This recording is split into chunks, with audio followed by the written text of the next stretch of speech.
ఓం నమ శివాయ. మహాప్రాణ విద్య రహస్యాలు గొప్పతనము. జై గురుదేవ మాతాకి జై. నిన్నటి వీడియో కంటిన్యూషన్ అండి, తప్పకుండా చూడగలరు.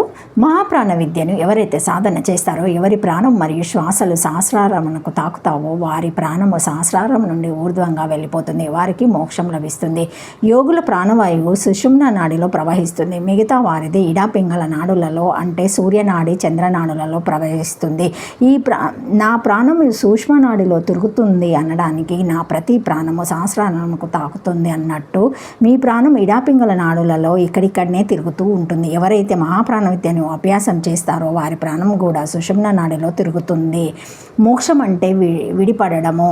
నేను శరీరంను గాను, మనసును గాను, బుద్ధిని గాను, చిత్తంను గాను, అహంకారంను గాను నేను కేవలం స్వయం తేజోమైన ఆత్మను అని తెలుసుకొని అందులో స్థితి కలిగి ఉండడము.